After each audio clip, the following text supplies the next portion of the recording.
Gentlemen, back for game 2 of this best of 5. And honestly, once again, how quickly they just freaking banning heroes here. CM and PL. Why even bother banning out anything from the previous game? Let's just keep it the same.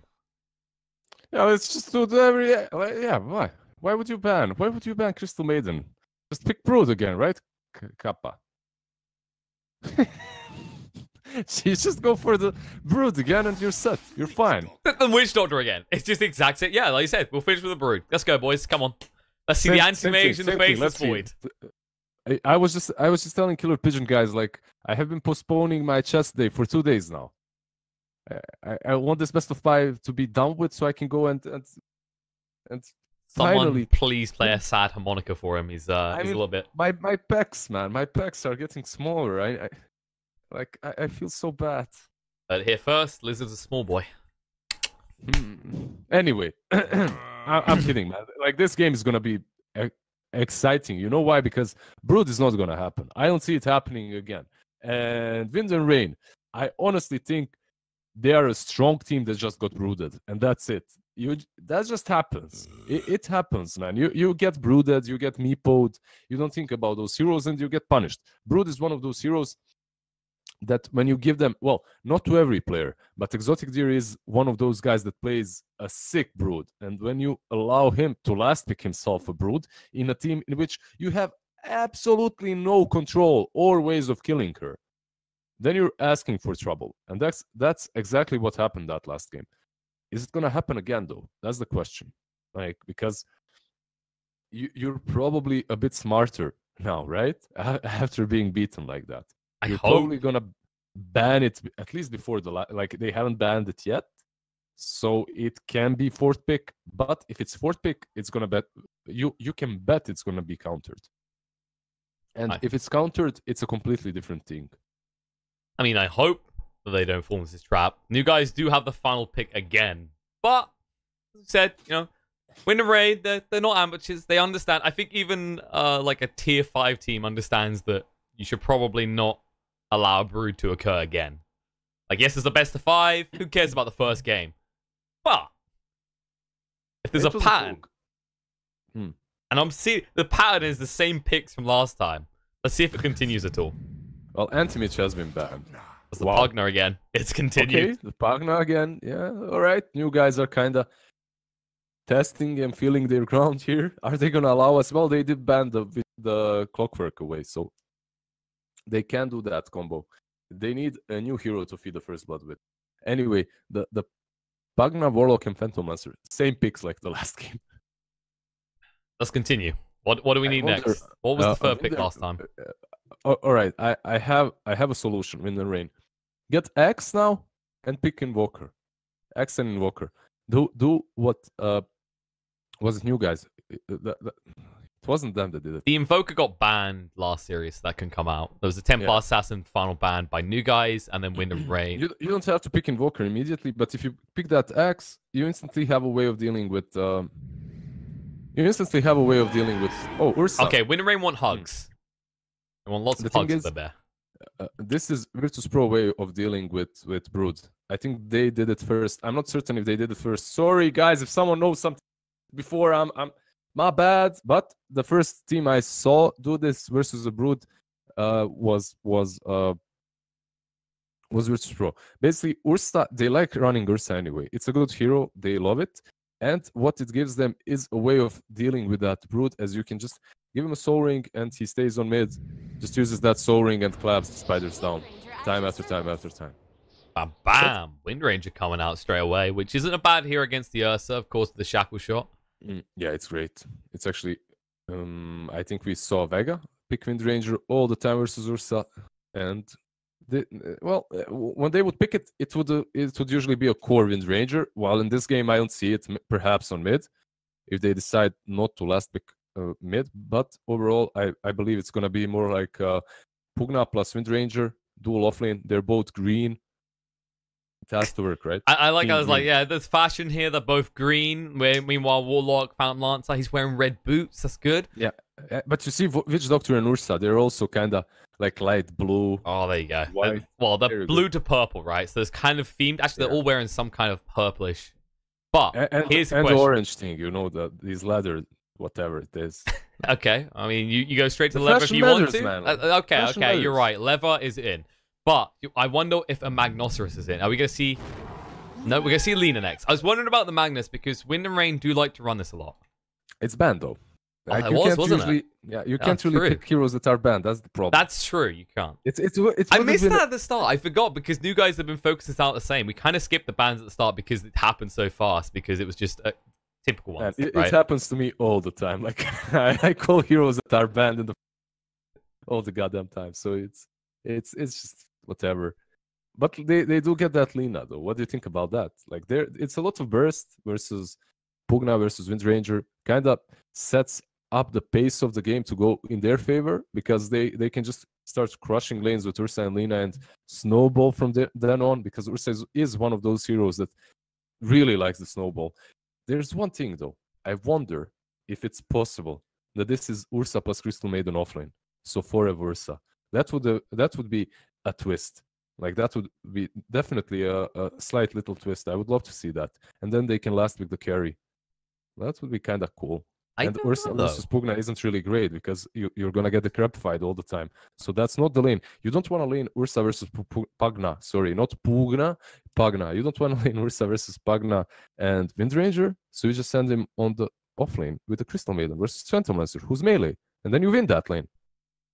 By the way, looking at it, I was wondering about maybe they, like, if they do still run this as a safe lane, Brewmaster would be pretty decent for Wind and Rain against this lineup. It kind of gives that chaos and anarchy that Ursa loves to exploit. And it gives you that buffer. So maybe in that case, Wind and Rain look for a quicker finish, right? It's always so hard to finish, though. It's so hard to go. Like, even when we have these. Yeah, it's hard to finish. The way I finish said the it. game. Yeah, of course. I mean, yeah, I don't know. Like the Ursa, it gives you a lot of momentum. It secures you the fights around the Roche. I mean, it secures you Roche and the Brood ban. A small clap for Wind and Rain. Moment of respect there. They realized it might be a problem that could occur again. They don't really have any way of dealing with a Brood. Yeah, they actually, again, they're kind of drafted themselves into this perfect Brood game, but they ban it out this game. They're not going to risk it. And after that last game, man, I think they're going to ban Brood for the rest of their lives versus Exotic Deer. Gonna be having nightmares about that Brood for the next week at least. Yeah. Like that puck, that poor puck that went 3-3-0-0. Oh my god. Like trying to burst down the spiders, but then even if he escapes, he has no third spell to dodge the first spell of Brood. Wow, what such knowledge. Nice analyst. You know what? Spiderlings. You know he what? couldn't spawn spiderlings there with phase shift. Wow. Brain works. Thank you, Brain. Welcome back. You right? You there? Have you woke up from the coma? It's been 5 years. The meta came back around on itself. We kind of expected that to happen.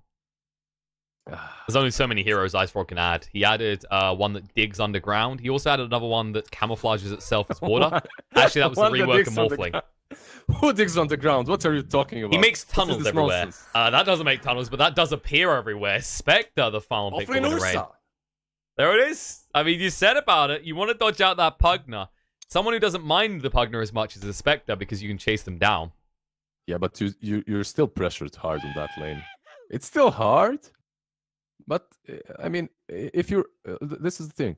If you're an Ursa and you get shut down that hard, like you lose your momentum and it's hard for you to make any kind of a big deal or any sort of an impact in the game. But if you're a Spectre, even if you get shut down, maybe you buy an urn, maybe blade mail, and eventually you get there. Eventually you get your farm. You join the team with your haunt. You're somewhere on the other side of the map farming. You use the haunt to catch up and to just get some easy kills, and you come back. Basically, it's a hero that does not have to be super farmed in the mid game after the laning stage has ended.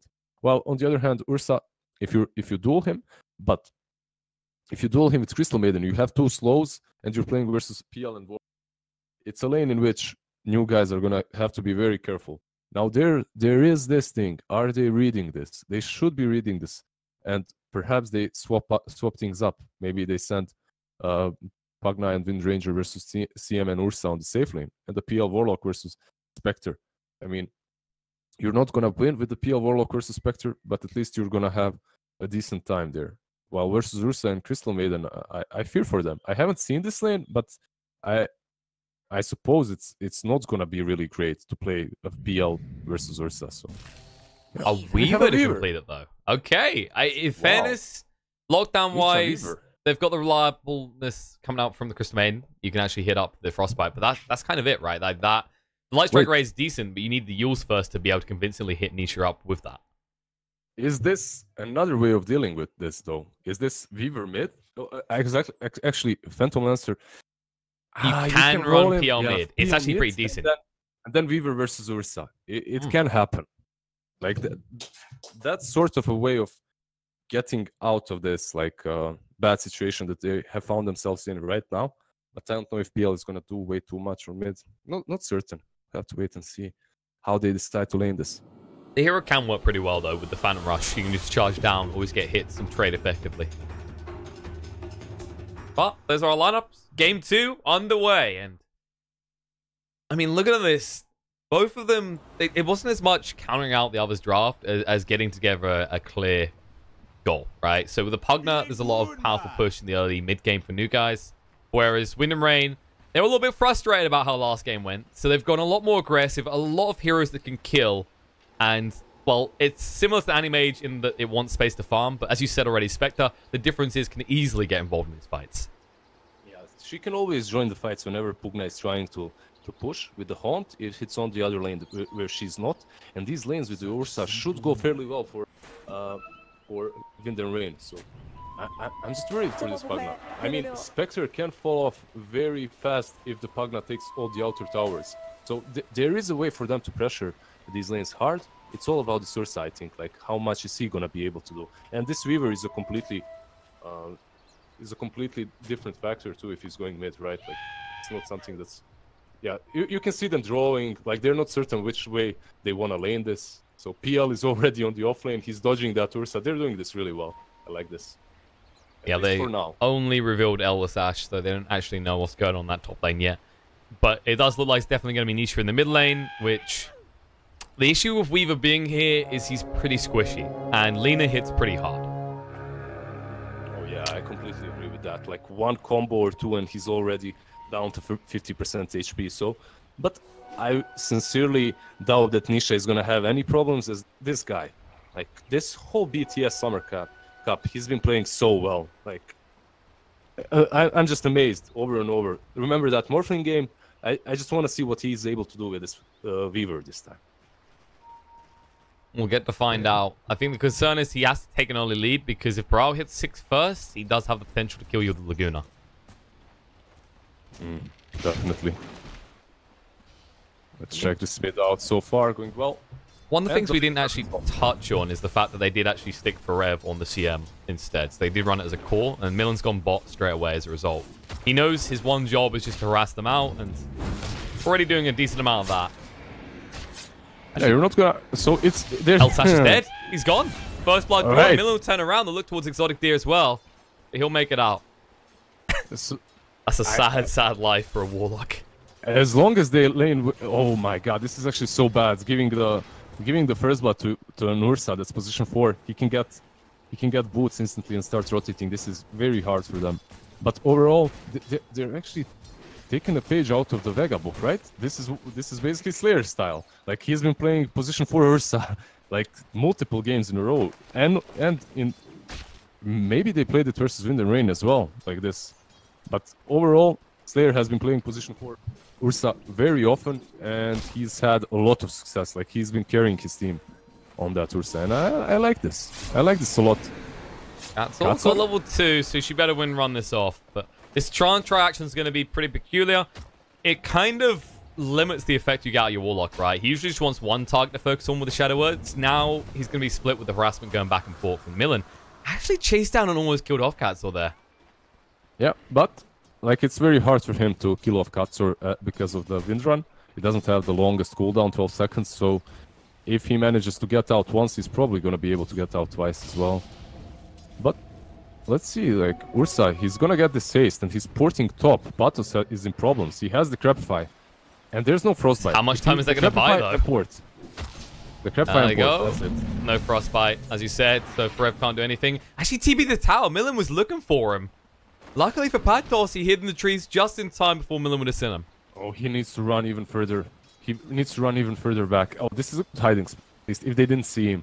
Because they might just wrap around. Yo, you see? Like, Forev just pushed, used his Crystal Nova, and the creeps are gonna tank the tower. I am surprised Milan didn't wrap around. Okay, it's the TP up. Wind Ranger's coming to bring back up. That's what needs to start forcing Forev out, because so far, he's having a dominant lane, actually. 11 last hits to 7 on Patos, and usually Pugna shouldn't suffer too much in terms of CS against the TM. Not with the difference in damage. Yeah, the Crystal Maiden is strong versus her later on because of the nukes, though. So they have to be careful there. Milan hunting down Patos, but Katsur is there, and he does have the Crabify to use. Yep, he'll use it, but perhaps Milan did just stay right on top of him there. He could have easily got 2-3 more hits in. He's fine. He sees the pull. That's more important. Katsur, oh, he got the clap off as he used the wind run. They have two ways of dealing with this bear, though. They have the Crabify now. Yep, they got him. Wind run. Yeah, and the wind run is getting off cooldown. So if Milan wants to do this, he needs the Forev. Oh, Forev? Okay, he doesn't hit hard enough. Maybe if he had like a nollie, but looks like Patos gets to live with barely any HP. Well, silver lining right now for wait, Katsur top lane. He's surrounded. No got the wind run. Milan's moving out. Did he get away though? No, clap hit, shack shot afterwards, but Forev cleans it up with the Crystal Nova. Yeah, and they have 2 levels in Crystal Nova now and 2 levels in Arcane Aura. So, what this means is that this Ursa is probably gonna have enough mana to use Earthshock all the time, and this Crystal Maiden is gonna be able to Crystal Nova you all the time.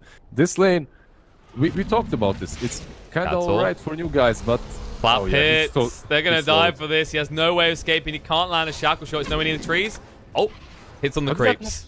Wow, that did not connect. That was unfortunate. It looked like it should have. The worrying part is how long Patos just spent out of that lane. He had to run all the way back and then TP out. And he did start to fall behind the CM as a result. Meanwhile, on the bot lane, Alisash, Maledict's on top of him. The Shadow Word Shield heal him up. Kitrak just allowing Rizzo to be a lot more aggressive than you'd expect due to the Voodoo Restoration. Of course. Like, this is one of those... Basically, Witch Doctor and Warlock, they're just one of these heroes. However, Nisha? Bottom lane, he's on the road. He just wants the runes. He's got his bottle. Kitrak needs to TP away from this. He'll be able to make his escape. They can't quite finish him off, but they do at least secure the bot runes. Meanwhile, on the top, Milan, he's actually get rid of that ward. Yeah, they fight for the rune, and they're forced to use the shrine. But overall, I think this is like I wanted to say this before. Let's do it. They have, or the new boys, they have silver lining in this, and that's the fact that at least Phantom Lancer is not laning against the Ursa because he would have been crushed. So. In that aspect, at least that's good. But overall, this Crystal Maiden, man, she's already level 5. 3 points in Crystal Nova. She hurts. Pathos. Milan's getting aggressive again. He's got the clap. Pathos being slowed down. He's still pretty fast, though. Can they do enough is the question. Oh, no, he's going on. The shackle shot doesn't connect. Pathos moving forward with the clap. One more hit's needed. Milan starts to panic a little, though. The raindrops do keep Pathos alive. Yeah, that raindrop pickup was... really good for him there. Mid, Nisha. He's been going a little bit. They thought about it, but they know he's got the Shikuchi available, so he can just dodge out. Katsur. Good again. Katsur, one more hit's needed. Milan, he'll get the tap. Will he die afterwards? The tower should kill him. He's got sticks. He's got sticks. He doesn't use them. No. Sticks.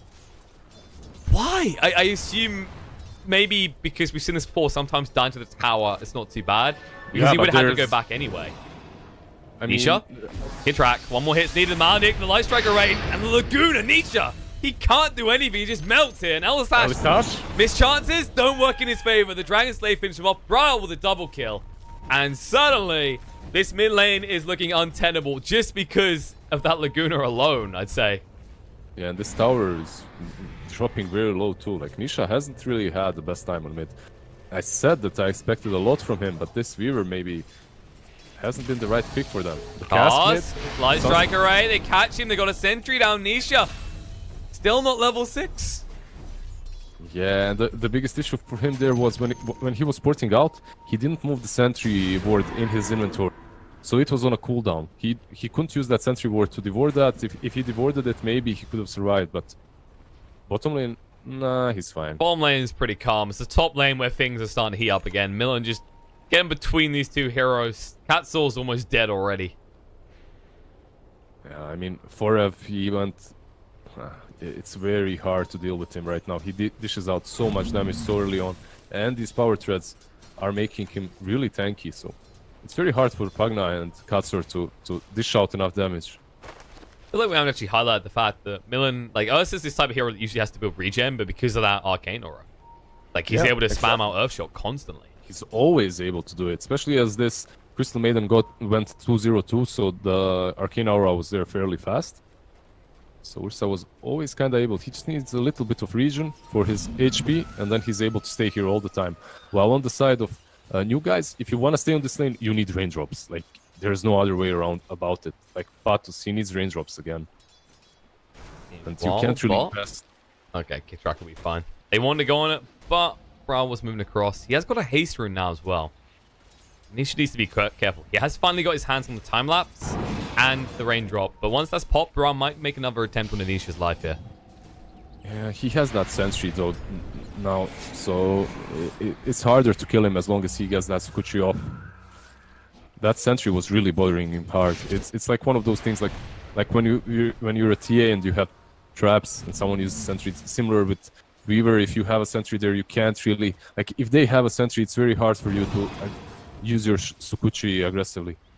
And yep, finally he devours that sentry though. Problem is they have another one to the side, so if he's on the wrong side of the lane, he could still easily die, and he's lost his tier 1 already. Brawl, he's not going to waste any time. He knows Nisha's more or less been forced out of lane. He can't really try and fight with Brawl either. Top lane, they're diving Katsur, but they can't really. The wind run, can he get thrown off way? Oh, this shackle shot just in time. The Earthshock was about to happen there, and then he would have been way too slow to escape. Hasted, Lina going top. Let's see, maybe he can catch Katsur, who just escaped. Oh, he's got the wind run, but he's fine. Actually, Brawl, no, he says, let's go for the Pugna. Creeps are pushing in, why not? Yeah, Creeps gave them vision. They know where he comes in, they know where Patos well. is. They got Light Drag Ray, they will miss it, but the Dragon Slave follow-up should kill Patos. He decreps. They got the Laguna. They'll just throw it in his face. He just wanted to force them to use the ultimate. You know, the most interesting thing is that usually you expect Spectre to go there and get that kill, but this Spectre does not feel pressured at all. Like, he's farming super fine on his lane, so he just used that haunt. He gave them vision, and that's it. He continued farming. I mean, I can understand that because now they're farming 2 lanes, and if he did that, then the bottom lane would have been open completely, and they would lose some like creeps there would be lost definitely to the tower. Fair way of looking at it. Right now, Ritsu is matching this Phantom Lancer, which you don't typically expect to see. You think the Spectre's going to get bullied a little bit harder and need to be babysat, but while the Witch Doctor has been about, it feels like they've had more free reign over this lane. They've been more aggressive towards the side of new guys. Oh yeah, definitely. Like, they've been doing more, but they did start with that favorable first blood, so they had some advantage here, experience advantage and gold advantage, but overall they've been fine, definitely. I mean, Witch Doctor, we talked about this, like, Witch Doctor is top lane, Warlock sporting in. They're bringing a lot of people up. Weaver's arriving as well. They need to defend this tower. They didn't want to give it up. Nevermore goes down the shackle shot. Does connect. Brawl, power shot through, and they're going to suck right through him. Can they get rid of him is the question. Nisha chasing onto him. They are getting low, but will they find Light Strike Array? Won't protect, and they'll chase for more. Nisha, he wants to get his hands on Forever as well. That'll be the big kill. Milan creates the space for the Earthshock, but they'll chase onto him instead. They're under the tower, but they don't get it. Freezing Field coming up from Rev. It's zoning well. Katsur taking a lot of damage. He's going to die off here. And Ursa will die in the meantime, but Nisha now needs to get out of here. Forev, he baits them in. He finds someone in return, but now the swarm going on to him. Forev still being dove by Nisha. The time lapse hasn't been used yet. He'll be able to throw it out finally, and now he'll need to retreat. I think Nisha was a little bit too eager there to go on the Forev, but as soon as he saw that he salved up, he gave up. I mean, this Forev, man, he has power treads and drums right now. This is... like, it's a Crystal Maiden. But you said about those drums, they actually want Patos here. Crystal Nova. There we go. They can find him. Oh, the shackle shot's good though. The Never Blast and the power shot from Milan. And Raid's just in time. They'll be able to get him, though. And now they're looking to move away. Cattle chasing on. They've got a lot of heroes here. Nisha will clean up Ursa. There'll be a TP out attempt by Frev that will not be foiled. Wow. Well, that Cattle, I mean, despite how the start of this lane went, that kind of flipped it around in their favor. Even if they lose the Pugna. That shackle shot was just perfect for them. I mean, yeah, you lose the Pugna, but he's kind of behind anyway. So any kill that you can get, even if you trade, like even trades are like 1-for-1. They're new guys' favorite because you kind of trade better as they are in front, so you get more gold. But overall, they made some rotations, and they damn needed to do. Because, like, this Weaver, he lost his tier 1 on mid, and he's just been stuck here. He hasn't really done a lot. He made some rotations on top lane, and they're kinda back into the game. They've been pressured hard. And this same Weaver, they're smoking around. Has to be careful. Speaking of rotations, they're getting some wards that are looking for a kill opportunity themselves. They might just go straight back to top and look for Cat, so he did just deny the tower, so no, he's at least here. Yeah, they're gonna rotate top. Crystal Nova, he wants to get that Frostbite off. He's getting close to range as well. The drums means he's actually quicker. They'll come in, the Crystal Nova, the clap and the Earthshock, and the Frostbite means that Castle's going to fall. And the tower falls, so this top lane is completely opened up now for Wind and Rain. And at the same time, Spectre is completely free farming on the bottom lane, which is one of the biggest issues that they have, definitely. PL, like, well, at least he's going for that diffusal. He's going to be able to fight as soon as he gets it. And his team desperately needs him to join these fights because they just aren't able to. Bottom lane, Ritsu's fine. He's pretty tanky. One level of dispersion is enough to stir Pantos from being able to do anything. Up top, they need to defend. Millen's going deep here. Nisha moves past him. He's looking for Elder Sash. He does have 6 available. Horn comes out, and then he's forced to drop the rock. But Millen should be fine. He'll clean up Elder Sash. The Shackle Shot doesn't land on the other side of the fight. The Death Wall doing a lot of damage to Nisha. He'll be able to get invis in time. Patos won't be so lucky. And the freezing field from Forev creating so much space here. And even kill off the Weaver. They will finally lose the Witch Doctor on the back foot. For the Golem on the power shot. Catsaw, he gets the return kill in the Prowl. They could still potentially push here, though. You can, but like that went much better for new guys than they expected because one beetle from the Weaver killed off Witch Doctor, and then the power shot killed off Lina. What should have been a clean sweep for Wind and Rain turned into them losing 1 support and 1 core. But overall, they're still alright with that. The rock was used, so they can continue pushing once they gather up. But there should be a diffusal coming very soon to Phantom Lancer. Yeah, he has it. It's in the stash. They need him involved in these fights desperately. They most certainly do. Like, they aren't really taking advantage of fights so far, and these lanes haven't really went so well for them. Like, the bottom lane arguably has went the best. They see Patos moving in. He's the life drain. The cast off with the Maledict, though. The Shadow Word should save him. We won't be too worried. They'll just back off. The Neverwall was placed down as well. Paral's moving across with the Shadow Blade, but it's looking the wrong way. Top. Nisha's gone deep. Ports out. Yeah, he gets away. In the bot lane, though, Nisha's still chasing. The ping's coming out. They're going to turn around, start hitting him, force the time lapse out already. I mean, he might move fast, but he doesn't really have any health to work with, and he's still trying to catch up in terms of farm. Yeah, if they want to crush the bug, they can do it in a few spells, so he has to be super careful. If he doesn't have that ulti on, especially. But I think new guys should be able to pressure bottom because they see the Crystal Maiden on top and the Ursa. They saw both of those guys. Left drain again. The force Ritsu away. In the tree line, he's going to stay there until his TP's out. He ports mid. As soon as they see mid, they're going to force bottom. They're going to go for this tower. So they're going to take a tower, make a trade. And most likely, Wind and Rain, they're going to rotate top. Oh, Light Striker away. Bro gets it. Whoopsie. Nisha made a mistake. And then Laguna. One more hit. They'll get him before he can fade. Man, Braille with that. So he did have the ward. He did have the ward. He saw him go Shikuchi, but he didn't have the sentry. But yeah, he saw him and he just anticipated where he's gonna be perfectly well. I mean, that was just an amazing kill from Braille. Emo mid. Catsaw surrounded. Kid tracks here. The cast goes out on the Maledict. Light Striker 8. Even the Death 4. The Shackle Shot will connect, but the damage is already done. The DD on Braille means now that he can push the tower as well. Or can he? He's on the moon across. The defusal. Braille the TP out. It's hopeful at best. Yeah, well, Braille dies, and they get a lot of gold. Like, they get 600 for the Pugna. And this is the first time that we've seen Exotic Deer actually do anything so far. Like, join these fights, and I really like it. Like he's actually going for the Shadow Blade next. Like it's not something we have seen in these last few days from Phantom Lancer, but it's most definitely a very common pick for PL, especially if he wants to make these pickoffs, run in, get a pickoff on Witch Doctor or maybe Crystal Maiden, then run out. Later on, Silver Edge versus Spectre is really good too. I actually prefer this build as well. You usually see the Nullifier picked up about 4 fighting. Going for the Mana next, obviously. I should go for the Sanction Yash this game. Yeah. If you're gonna if you're gonna go according to his quick buy, at least he gave up. He's going for the Sanjin Yash. Okay, that's one way to go. Well, it's typically still this sort of build though. It's not the heart rush that we see where the PL he stays alive, but he doesn't exactly hit too hard. They know they're coming. Rev has a level 2 freezing field and a blink dagger. If you can get good positioning for this, they're pinging on the Braille. Chasing around. Kidrak's nearby as well. The rock gets dropped. They'll hit on the 2 of the stun, and now the dust coming out, but they can't shackle shot him to a tree. Bra's going to move away. Kidrak looking to escape. The Horde coming on the back, but Ritsu just jumps in. Will move back finally before almost killing off Ellis Ash. But suddenly, new guys don't want to fight. They're moving forward looking for more. Crystal Nova coming out for Rev. Needs to be a little bit careful here. Doesn't want to get greedy with his positioning. Milan has a blink, but... jumps in. Cancel. Oh, the Death Ward. It doesn't get him. The Wind Roll protect him. Milan forced to use his clap just to make sure Exotic Deer doesn't jump on top of him. But all things considered, with the rock committed, Wind and Rain will feel like they had a victory in that fight.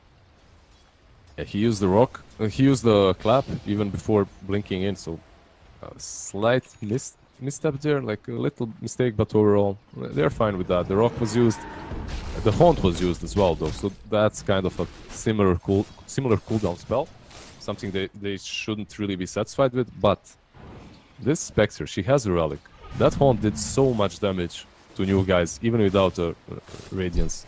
Like, once she gets that Radiance, this is a different game. And it's gonna be so much harder for new guys to stand against that Spectre. They need something to deal with her right now. They need to maybe slow that down a little bit. But they just can't. They have no map control. These smokes haven't really worked. And because of that, they're just slowly farming and... just they're at peace that they're gonna have to deal with the Spectre's Radiance eventually. And this is not that type of game where we go, PL. Yeah, that doppelganger talent, he'll get late game, he'll take control. You're up against a Spectre. The later this goes, the more grim it gets, the stronger she gets. There's a point at which, if new guys wait too long, the game's going to be out of favor. Kidrak is found here, he's trying to run down. We'll be able to do so, but he done his job. He made sure that Ritsu wasn't exposed. He'll TP out, and he almost has that Radiance now. Yeah, that was actually great. Great positioning by the Witch Doctor. Basically, what's he doing here there is he's standing in between Spectre and the most probable destination from which the aggression is going to come. So from the bottom shrine where they were farming around mid, so if they smoke up, if they go, they're going to come from there. And he's standing in between those 2 spots. Yeah, they kill him. But as you said, Spectre survives, and because of that, she's even closer to that Radiance. She has it now. She has it, so. 500 to spare. So this is where it starts to turn a little bit. They smoke up instantly, and they have that haunt again. Yeah. They could. They've got Milan. They've got themselves an Ursa. Why not?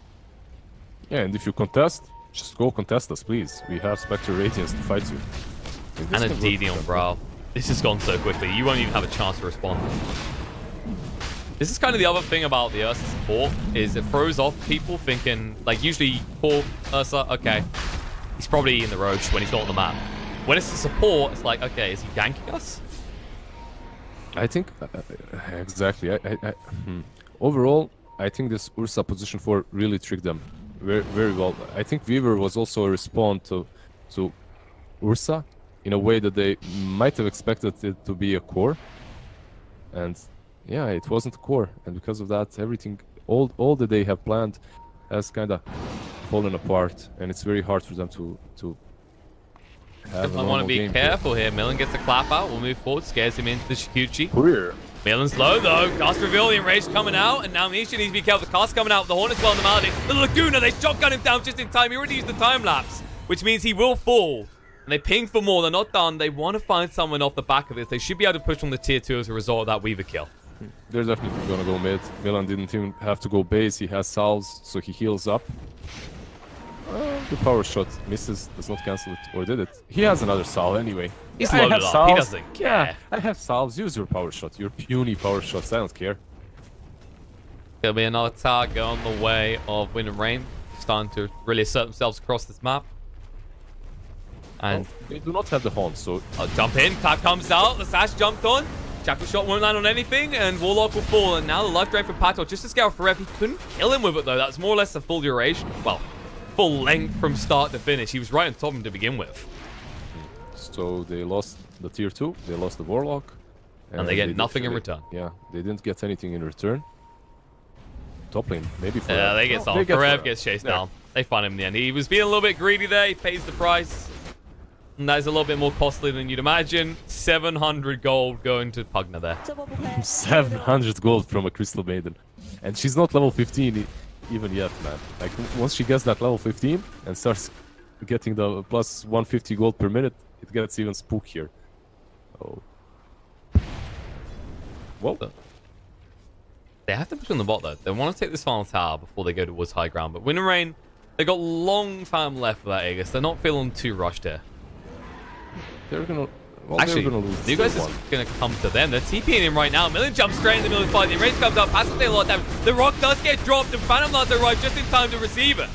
Jumping in, looking for some kills on the back. Ritsu does get low. Kid Drag in the meantime, trying to do a lot of damage. Death will force him away. Exotic Deer a little bit too tanky. Millen's going to die to the power shot through. But forever he arrives. The freezer field down. Exotic Deer, you can't stay a ball. This is not a good idea. He has to try and move away the double count. On the back foot brow, he will eliminate Katsaw, but he also gets the kill on Exotic Deer as he tries to retreat. Nisha, last man standing, needs to get out this quick. The Shikuchi, the dust reveal will be there, but they can't really chase him down.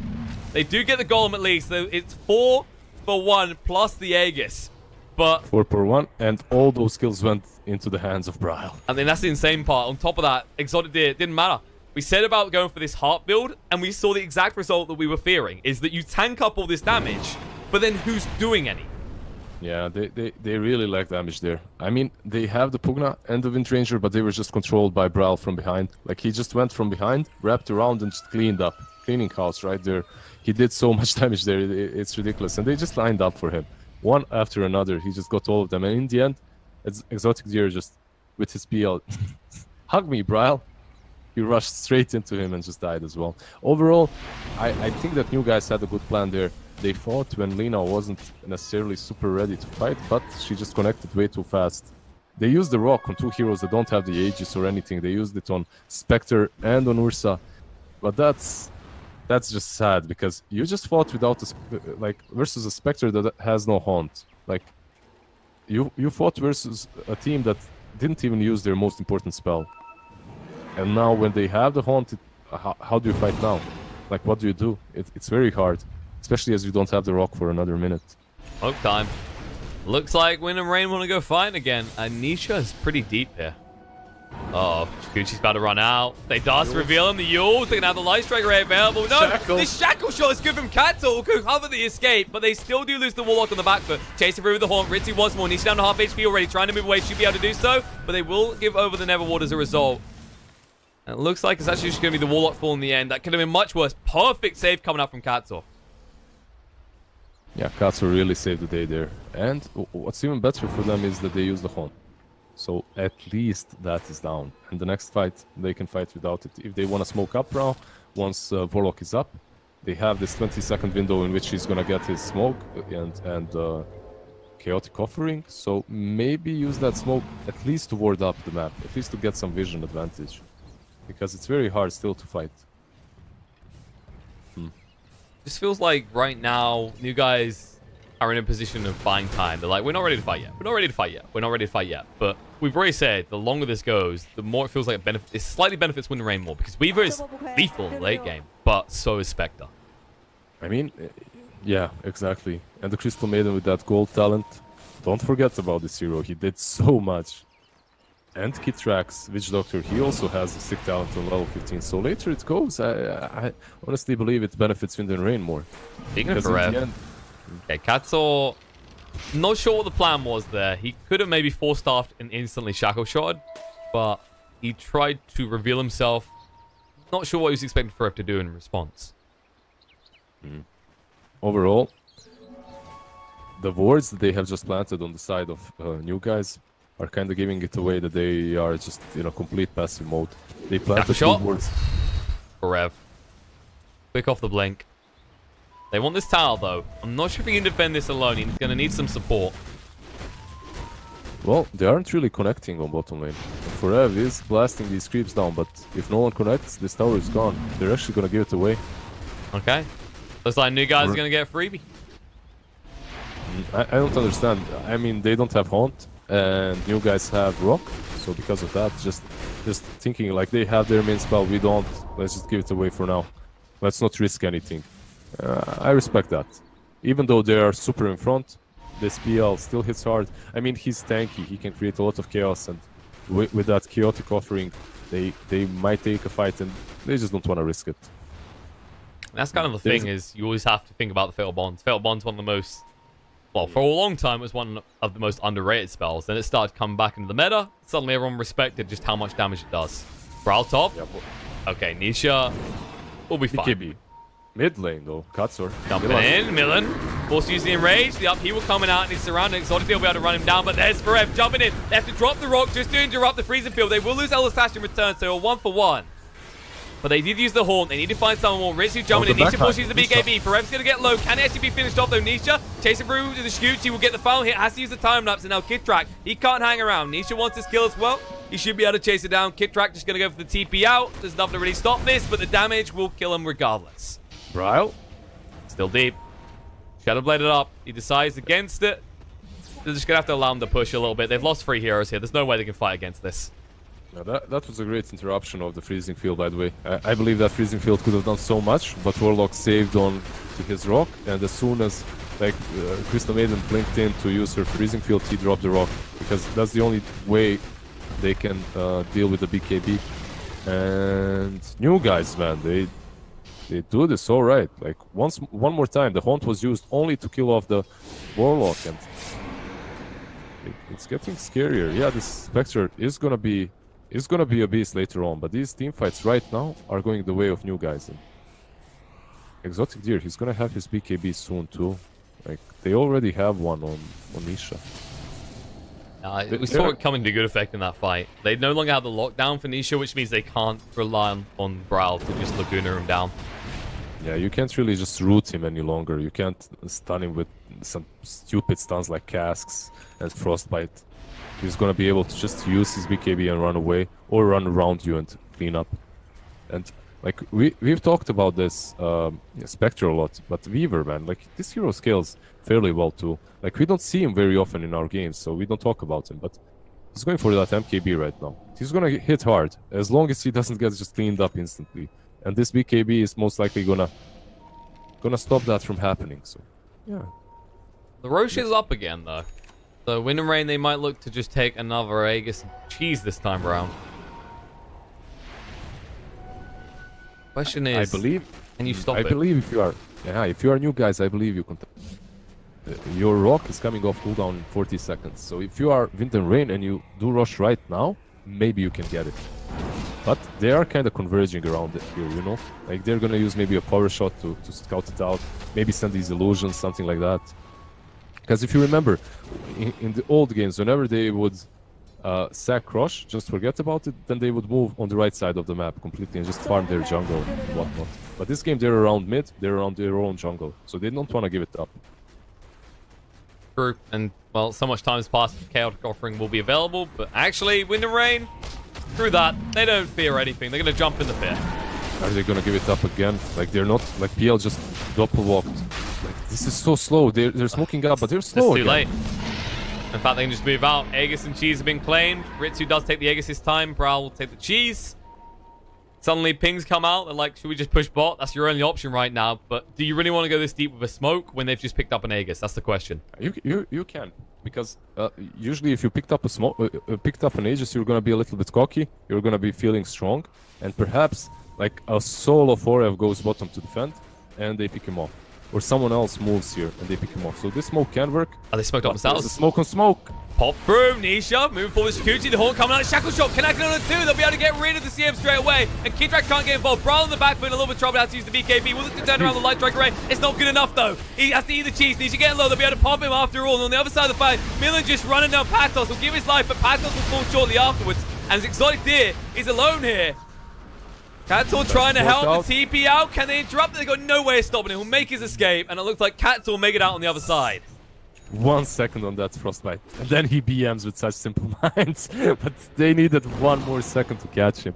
Not even a full second. Like that frostbite was just off cooldown as he was porting away. Unfortunate for Wind and Rain, but overall they do get Patos and Nisha. Nisha kind of committed super hard on Lina there, but it's hard for them because after taking that rush, they didn't have vision on anyone, so they couldn't really. I guess they didn't see that she had cheese because they wouldn't have committed so hard on her. And Nisha committed too much and just paid, like, just died for that cheese, which isn't really great. At least silver lining for new guys. Exotic Deer survived. He's going to be able to build into that silver edge. He's building slowly towards it. He's keeping that farm. The problem is, Ritsu, even if you do hit him up with the silver edge, 3.5k HP. Not an easy ask to get through that. And an Aegis, and the Manta, definitely hard. Are they going to even let you farm that? Because Ritsu's going up. Life drain's on him. Doesn't really care too much. They just try and slow him down with a decrep. Move in for Rev. Means that Patos has to back up here. They put down the ward right in front of Ritsu. He's just looking for someone to farm. Like anything. I love Shackle shot. Misses. Interesting choice. Not working out. Ritsu will just use the dagger and run the tree line. Yeah, I just love the way that ward was used. Maybe it doesn't look like much of a big deal, but it instantly makes the Spectre stop attacking the tower and go for the ward. If he dropped it somewhere far away, she wouldn't even think about that. But this way, at least it saves a few hits from the tower, and then the ward doesn't die because of the crepify. So the crepify. So it's all right. All right, Mr. Remix. Well, mid lane, they want to jump in. They ping on the side. Just doppelgang. The clap comes out. They know which one's real. They'll jump straight in on the BKB, but there's the rock getting dropped. It's just as the freezing field gets used again. The rage coming out. They'll finally kill the Katzor at least. Moving forward with the horde. Trying to get Alisash as well. They'll be able to find him. Exotic D is surrounded. He needs to doppelganger up the high ground just to escape. He'll be able to make it out, but now suddenly they can just go for your high ground once more. They need some creeps though, and there's none nearby. Yeah, and look at this golem. Like, running straight down mid. It's fine, you kill me, I'm just gonna kill your creeps. Yeah.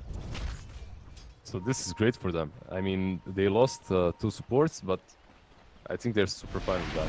At least they're not gonna lose the high ground, and they buy themselves some more time. The BKBs are being used though. Nisha, his BKB is running low rail. It's 8 seconds, same for PL right now. So overall, that's not really great for them, but they're definitely satisfied as they're waiting for this Aegis to run out. After the Aegis run out, maybe they can take a favorable fight. So far though, we haven't really seen the impact we'd usually see from the CMs here. The freezer field instantaneously every time it's being interrupted by this rock is really limited the amount of damage Wind and Rain can throw out on that initial ambush, that initial jump in. In the right position, Patos might pay the price. He has Aeon Disc though. On the back though, clap comes out Katzor. Used up, Light Striker right away for him when he comes down, and he's gonna just disappear to the Shivas.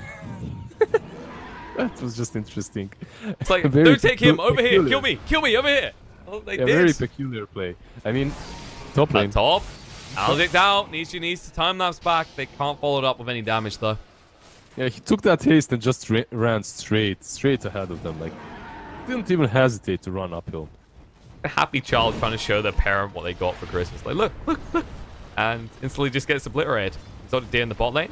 Shadowblade runs in. Brawl hit by the defusal. Shiva's going to come out. Shadowblade up himself. And just walk away. This is why you bring detection to these types of ganks. And Milan is actually closing up to... They're going to turn around. Deer.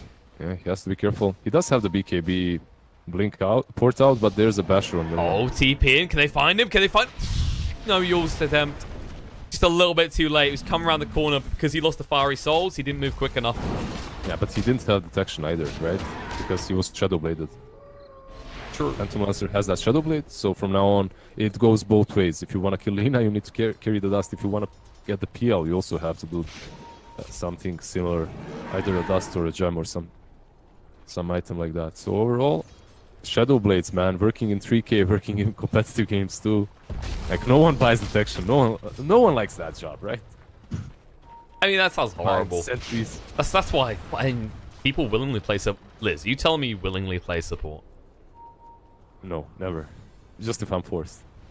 You're not really selling yourself to a team. Yeah. Nisha, found Forever here. Forever. No Scepter. Yes, Ghost. He's fine. Yeah, he's got the BKB if things get too grim, but he'll be able to just move away. Milan finds exotic deer. Flap come out from Milan, trying to move on exotic deer. Knows which one's the real. The diffuse coming out. The enraged use instantly afterwards. The Hornets well. They want to jump in, but who do they want to go into the question? Shackle shot's good. They'll turn around, look at the earth. So Ritzy needs to get involved and protect him. Exotic deer with the BKB coming out from Milan. Needs to be careful, trying to move away. They're creating the zone space for the Shivas, chasing down exotic deer back to his base. And it looks like they can't find anything. Just once again, this PL too damn tanky. But another BKB charge is forced. Yeah, the BKB was used, so he survives because of that. Overall, Milan really forced him there to run. He's running away from a position 4, by the way, so that's kind of grim too. I mean, everyone else was following up. Have to keep that in mind. But overall, they didn't use the rock. The haunt was used again. So the haunt for a BKB. Perhaps right now you smoke up if you are new guys and you go find some kills. They did get the gem as well, so it's gonna be a bit more easy for them to just de-ward and get a better map control for them, like some more vision. But they keep on warding. Like, you see this ward? This is so defensive. Like the mid ward and this ward that they just planted on top cliff, being dire, these are the most defensive wards that you can plant. And I don't know if they are scared or if they are just waiting and preparing for the late game, because they have the Silver Edge already on the PL. They could be making some moves. K-Track's gone. No way escapes the cast thrown out, but just delaying the inevitable death is coming. Oh, they did put down the ward to try and get vision in. Nishi gets the BKB off in time. Brown needs to retreat. He's got the Shadow Blade to escape. No detection again, I'm afraid. Yeah, 3K gaming.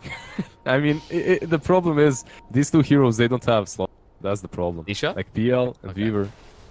He couldn't really get Forev because the Ghost Scepter. Maybe if you are Weaver, you can put the dust instead of the Aquila, but you really don't want to. You need that. And you know what? They aren't buying those nullifiers. Those items that won them the games versus Alliance, they aren't buying them on anyone. Like, they need that nullifier. It would have helped versus the Ghost as well. Maybe Weaver later on. Shiva's used, and they catch him with a shackle shot. They jump straight in. They're going to just suck right through him. They even drop the kettle off from the Yule's coming out just in time. The horn on the back, but Ritsu will just melt through LSI. They're chasing for more. The Eldest does get procced on Patos. They'll run down Nisha in the meantime with Milan. That's the big kill they're looking for. And Patos a little bit strong himself, trying to move away, but the dagger comes through, chasing onto him. Ritsu wants this kill. He's not going to walk away, but now the break coming in on him from Exotic Deer. The shackle shot getting forever, but the Ghost Set protects him in the meantime. Exotic Deer still wants to kill, but the blink away just in time. Ritsu looking to move away because of the golems plus Exotic Deer. Finally find a little bit of momentum, and Ritsu with no mana, he can't afford to get a little bit too ballsy. Not without anything like the Spectral Dagger to make his escape. Yeah, these engagements, like, they jump on the Lina and they drop everything on her, but then Patos decrepifies and tries to solo her with Life Drink. And of course he doesn't do it on time, so he should just use his Jules. I mean, kind of questionable, because the only magic damage that they've got is coming from Patos, right? Milan and based out on Exotic Deer, they root him up, they force the BKB. They'll look to retreat now. They might be turned around on the purge count on Milan. He doesn't have any way out on the back, but Patos is going for Rev. The Frostbite coming out in time. He needs to retreat though. Can he get the blink off? He's so low, 13 HP. The shackle shot, they need one more hit, but the blink away just in time with the 4-star up. He gets him. Will finish him off, and they'll chase through on the other side. Kid-Track trying to escape. With the haste, he'll be able to do so. But Wind and Rain maybe jumping the gun a little bit there. They pay the price almost instantly. Yeah, it's very hard to kill. It's very hard to kill Exotic Deer, and then you try to kill him next to his shrine. That's not happening. Very unlikely. The whole team instantly responds, and they get both Forev and Milan. Very well played by you guys. But they basically what they did is they just punished this over-aggression that came from Wind and Rain. But, you know, Lina is building into a DPS mode right now. She has that crit already. She's gonna hurt. She's gonna hurt a lot very soon. Kinda has to right now. Like, Ritsu is lethal, but they are cutting him out reasonably well. They need Brav to connect. He has that AC. Oh, man. Like, it's a hard game for new guys, no doubt about it. Nisha has been dying way too much. He has that Lincoln. No, he doesn't have that Lincoln's. He's had that Lincoln's in the quick buy for quite a long time now. And he needs that perseverance to actually finish it. He is level 25. The talents are good. The Sukuchi movement speed, it's been there for a while now, don't get me wrong. He's like, off of that level 10 talent plus 35% experience gain, he's been level 25 for quite a long time. But he's been dying a lot too, even though he has this huge movement speed advantage with Sukuchi. Kind of like it's a sacrificial lamb. Exotic Deer just seems their primary focus now at this point in the game. Yeah, I wonder though, like this game, does he go for the minus 7-second doppelgang, which he usually does, like every single game so far we watched, but that was, like he was forced to take it because he was defending high ground with it. But I wonder right now, like there's an option for him to go the 30% critical strike. The damage would be welcomed. I mean, he was hitting into Ritsu, he burns the mana, but Ritsu was just kind of laughing at him. It was a little bit ticklish for him. Yeah, they're definitely just tickling Ritsu at this point. They aren't really damaging him. That heart and AC, he has so much armor. It's very hard to hit him. Radiance too with the mischance. Jump in. There. This is the big one. The refresher shot. And remember what we said about that rock and how it just ruins any freezing field? Now you can get 2 off. I mean... Or double horn even. I'd imagine they get double horn, right? Yep. Elisage, okay. Pathos, affirmative. That happened. I mean, we've watched them play 2 games before this one in the semifinals, and they contested like 1 rush. If Radiant goes rush, X-King or Let's Do It, or new guys, or new boys, or Polish man, they really don't care about rush. They just don't contest it. In this situation, Rock was on cooldown for 10 more seconds. But usually what you do, you run around, you power shot, you kind of see what's happening, you kind of try to stall the rush pit, at least for a bit. It's hard versus Ursa, it definitely is, but still. In a rain rotation here, they're smoked up. The only one out of the base, though, is the Weaver, and they're not feeling confident about going on Nisha. However, they can find Exotic Deer. There's an Abyssal on that Ursa that we just talked about. Well, he used it last time. It wasn't very effective, but maybe with a hard right-clicker behind them as opposed to a CM, they can make someone happen. If they catch someone out, and that's CM. Radiant's Courier, alright. Oh, well, unfortunate. That little bug with 750 movement speed, killing the couriers seems good. This is his jungle. Yeah, he can't really catch him. Milan can't catch him because of the... He's trying. The dust comes out. Yep. Oh, he gets out. There's no way for him. Like, even if... I mean, with overpower, maybe he can bash him, but he can't abyssal him. And Ritsu, you're so X alone. coming out. Ritsu all alone in the life drain as well. He's going to try and move away with the dagger. Can they get on top is the question. Yes, they can. Exotic Deer arrives. The break comes through. Nice dodge out of the Manta to dodge out the Spirit Lance. Trying to move away. Should be fine. Gets rid of the swarm on top of him. But that was maybe closer than he would have liked it to be. Oh, that was unfortunate for new guys. They definitely should have punished that over-aggression from Ritsu. Like, he was so out of position. His whole team basically rotated bottom to deal with Anisha's Weaver, and he still kept on going. I mean, yeah, they should have definitely caught him there. But Exotic Deer wasn't really close enough to use the Fusel Blade, and after the Silver Edge, he just manta'd and ran out. It's a nice dodge on the Spirit Lance. If they connect the Spirit Lance, he definitely dies there. Yeah. It's just... it's kind of demoralizing. It's like, okay, we almost had him. We almost had that Aegis. But now he doesn't even have to go back to base. He has a heart. Back up to full HP it is. It's the Doppelganger cooldown, by the way. So level 25 talent. We're stuck in our base. We can't get out.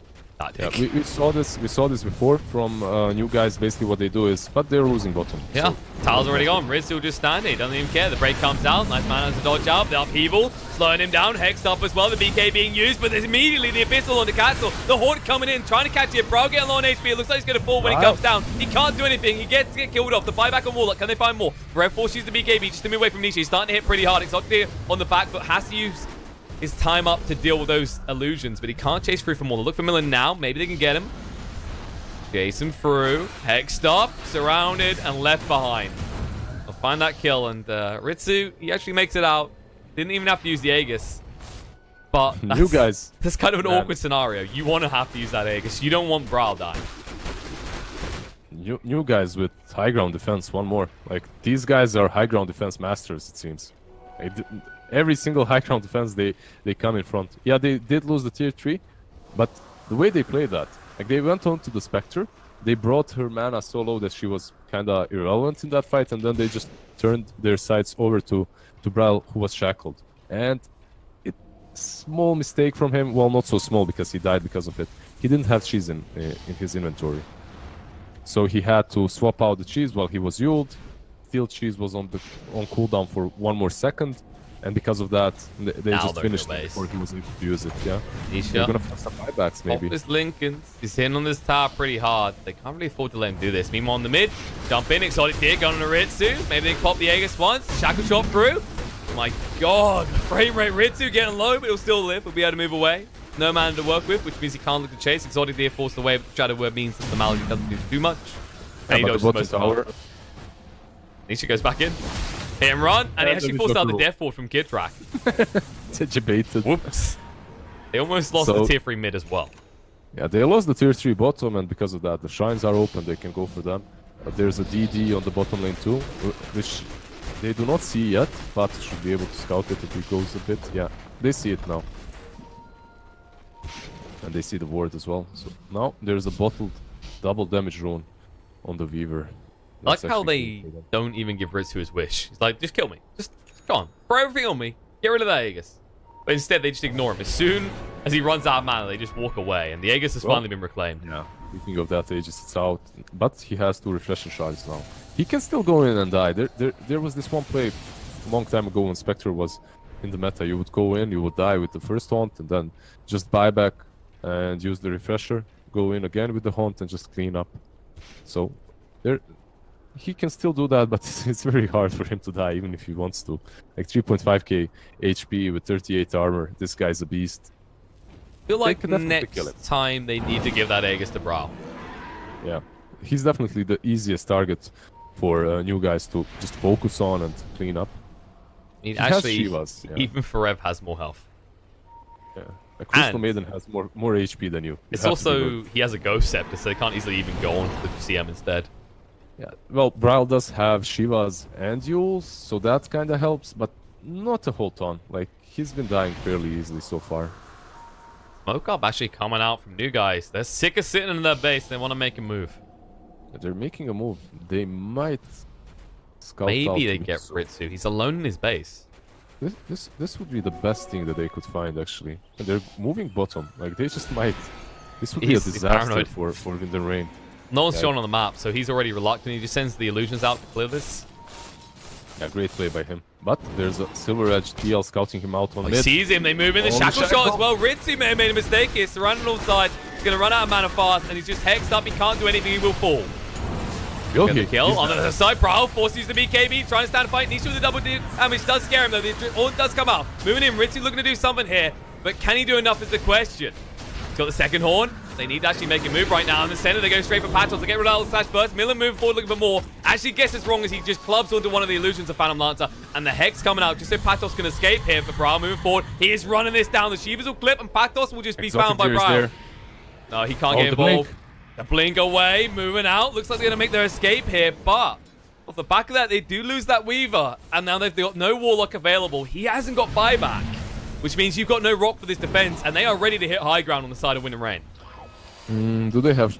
They don't have the fort, or do they? They have the fort, so they can use that. And Weaver has buyback, so... And they have that pesky doppelganger. Oh, that we yes! talked about. How did we forget about this? Look You at want to the get in our illusions, base? Good luck. You wanna push high ground? First kill this... yeah, infinite amount of illusions that I'm gonna throw at you. Let's look at that. Yeah, that's balance. Pure balance right there. Careful, Liz. We already used our quota of screams of imbalance up when we talked about the Storm Spirit Chen combo. We can't. Storm and Chen. Yeah, we can't just overdo it. We can talk about the fact that PL it's maybe a little bit strong. I think a lot of people have agreed that Doppelgang cooldown is insane, but because the critical strike is so good as well, it's kind of in the scenario of both of them are actually insanely strong. So if you nerf the Doppelganger, suddenly it's always just going to be critical strike, which is something we try and avoid, because that was a big concern for a lot of talents for a while. They've done a better job recently, but there's still a few in the game where it's like, oh, why would I ever take that talent over this one? Yeah, these talents are kind of balanced. Right now, well, we've seen Exotic Deer at least take Doppelganger more often, but I've seen some other players completely disregard that talent and always go for the 30% critical strike. I still like the Doppelganger more, because it just makes you so much harder Wind and Rain. to kill. They're getting ready to go They here. are on the high Smoke just ground. came out from New Cancel. Guys. Cancel walks inside and gets hexed up. The horn's going to be light strike rate. Cancel right dead. In the middle of the fight, looks like they're going to jump in. Get rid of Alistair. The buyback comes out from Windrage to Millen. He does get hexed up. He'll have to give his life a return. But on the other side of the fight, they just try and chase down. Looking for kills. The Enraged get out from time. Will find more for Millen. But not long enough for him to escape. He's still going to fall to Nisha. But they force the buyback on the Wind Ranger. They do get 2, as they did get the Warlock as well. They'll look to retreat. They'll be somewhat happy with that. The Haunt was expended, but 60 seconds until it's available again. The Haunt was used, and the Rock was used too. So the Rock is... Right now, the cooldown of Rock is much higher, so... For Wind and Rain, that's fine. Overall, only the Warlock died on the side of New Guys, but they did buy back Katsu. Like, Katsu has something... I see some players, they do this a lot for their team. They just... If they know... Like, if they have a general idea where the opposing team is, they're gonna just run straight in, because they have, like, let's say a BKB or Shadowblade or Invis. And with Twins run, and with the level 20 talent, he has invisibility, but he should expect that they have a sentry there. So he did run straight uphill, but instantly disappears, gets hexed up, just dies. And I mean, he gives info to his team, so it's not the worst thing. He's a position 4, and sometimes you have to sacrifice yourself like that, even if you die, especially if you have buyback. But they didn't. The Roche is up now, by the way. This disconnect is totally unrelated to the convenient timing. I'm sure Roche crashed their PC. That's what happened. Crashed the game. I mean, it's New Guys. They're not going to contest Roche, so whatever. They're just going to go farm bottom lane or something like that. How many Roshans have they contested? Like, there's one thing though. In this series or both? Like, in both series, they contested 0 Roshans. They took 1 or 2 when they were in front, super late game, but they never contest Rosh. They might find Katzel here. Katzel? They got He the has no Yules. buyback. No, he missed the opportunity. Going to move across now. Then we'll go for this. Katzel saw him for a second. Now they're going to move in the Hex coming out to Brawl. He may have made a mistake. The Shackles got land. And the Life Drain plus the Nullify just to ensure that no one intercedes on the behalf of Brawl. And suddenly they'll move forward towards the Roche pit. This is now theirs to claim. Now they can go for it. Unless Lina buybacks. She did. There we go. But can they do it quick enough is the question. Nisha in the pit, maybe. Nah, this is too slow. They're gonna contest this for sure. The dagger goes in. Oh no, they're gonna move across. Rev has the freezing field available. The Haunt's gonna be used on the back foot. And what a time for a pause. Question marks, ladies and gentlemen. What's going on here? I mean, Wind and Rain, man. Wind and Rain pauses right here. So which person do we jump onto with this Haunt? Oh, hold on a second. Elder Sash is over here on his own. I mean, man, like, these guys are... these pauses, and now they all... The whole team, guys! There was no delay. It's just that, you know, the delay was there. They actually did crash. There wasn't them talking at all. They all gathered around Lina right now. She's the only one in, you know? And then they're like, alright, we're all disconnected. Let's decide on this screen where we're gonna go. Oh, man. They've been... their pauses have been questionable, right? Like, ever since the TI qualifier, those after draft pauses. They became notorious for them, yeah. Yeah, but overall, yeah, I don't think this is on purpose, definitely. Especially as you're using Haunt, you want that element of surprise. They're going. Gonna look to jump in. The Millen says, thank you very much. The pit will belong to us then.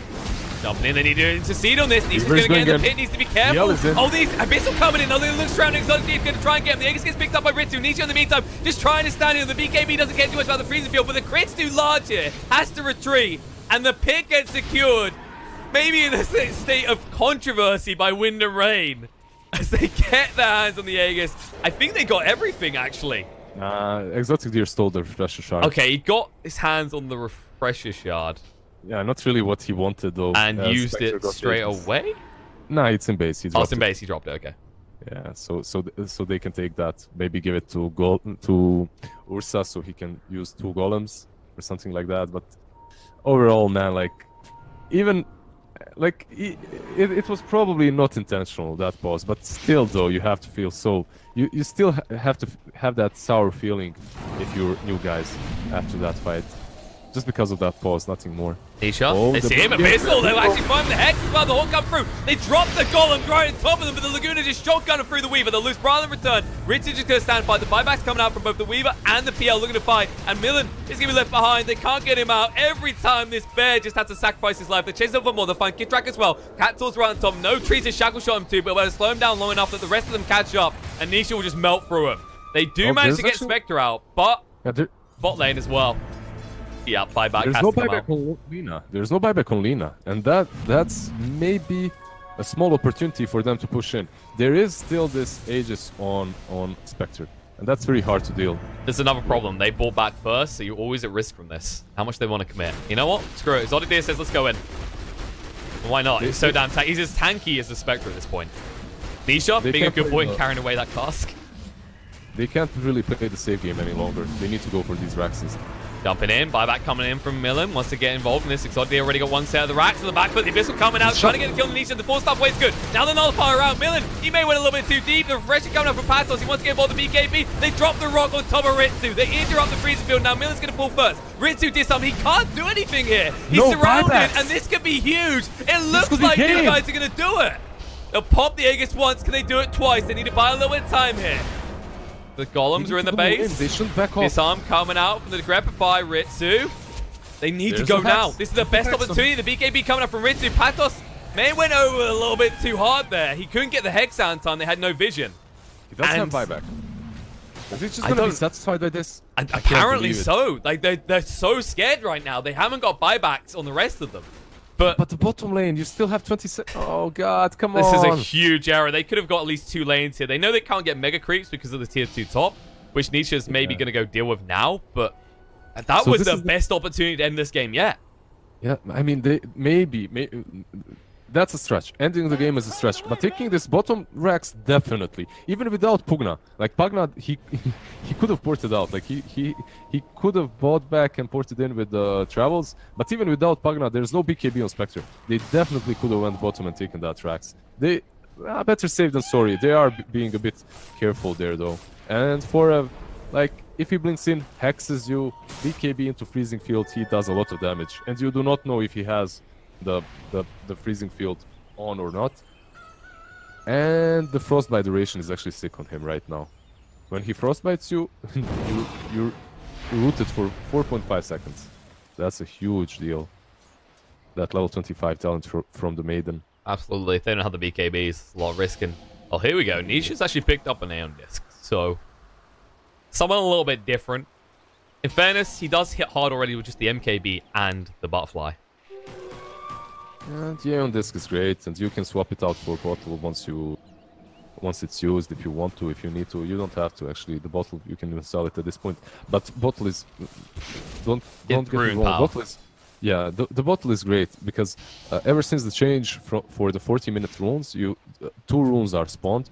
Basically, you can win games late game off of runes. You get favorable runes. You get like an arcane rune or a double damage on this Weaver, and you can just push or take a good fight.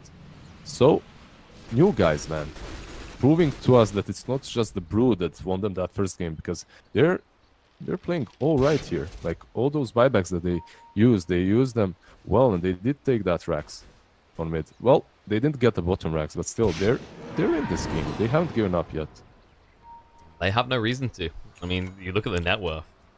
Yep, new guys, they've got a good shot at this. Slight dip back towards the end, but suddenly, for a long time, we've just seen them holding against the onslaught of Winter Rain, but suddenly we see how quickly they can take the side of Winter Rain's base if they get a chance to reach high ground. Yeah, the thing is, this Phantom Lancer, he had his Nullifier, right? He's had it for a while now, and he has that Orchid now too, so he's gonna be able to basically doom a target. Nullify plus Bloodthorn, once he gets it. I mean, even Orchid right now is good enough. Oh, bottom lane.